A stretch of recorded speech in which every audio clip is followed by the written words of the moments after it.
Et un nouvel article, on va dans l'option ajouter article. On a un éditeur qui s'affiche.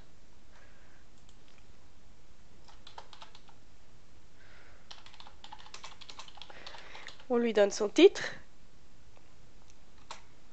Ici on laisse en blanc, normalement ça s'ajoute automatiquement. Si on vient de copier un texte sur un email ou sur Word, on utilise coller du texte brut. Maintenant on a notre texte. Si on veut lui ajouter une image, on place le curseur là où elle va être placée l'image et on utilise le gestionnaire des images. Donc ici, il y a un tas de dossiers qui contiennent des images et vous pouvez créer vos dossiers par rapport à l'arborescence des catégories des informations. Si par exemple je vais charger une image ici, je vais envoyer une image qui est sur mon PC, je vais la chercher. Voilà, je l'envoie. Maintenant je la sélectionne, elle est par défaut à gauche, mais on peut aussi l'aligner à droite, en haut, en bas, etc. Maintenant je l'ajoute. Si j'ai besoin de la redimensionner, c'est surtout vers le plus petit, jamais vers le plus grand, car ça se pixelise. Quoique un tout petit peu, mais bon, vous voyez, dès qu'on agrandit l'image, elle devient pixelisée.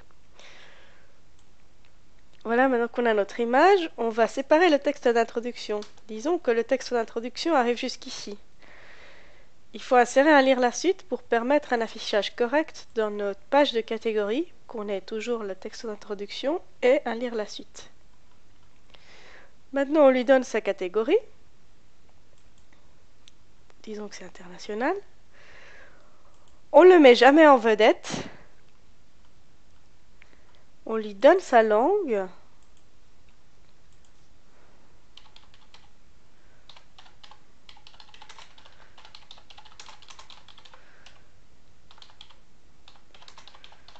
Et on remplit toujours les métadonnées. C'est pour permettre au moteur de recherche de trouver notre article. Donc maintenant qu'on a tout ce qu'il faut, on va le sauvegarder. Voilà, il a été soumis avec succès. Maintenant, on va aller dans International et on va le retrouver en premier. On va l'éditer à l'aide du crayon. Je vais ajouter un lien. Donc disons qu'on va mettre un lien externe. Pour un lien interne, c'est-à-dire un lien qui va vers un article qui est déjà dans notre site, on vient ici et on choisit soit dans le menu, soit dans les articles. Disons que c'est Actualidades. Voilà. On clique le long de l'article et on l'insère. Maintenant, on a un lien interne.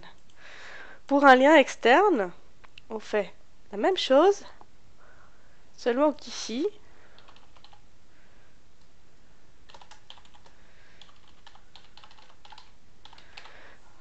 on met l'URL et on lui dit de s'ouvrir dans une nouvelle fenêtre pour que le lecteur ne soit pas déboussolé et parte de notre site.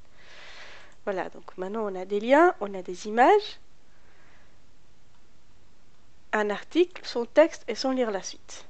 On le sauvegarde.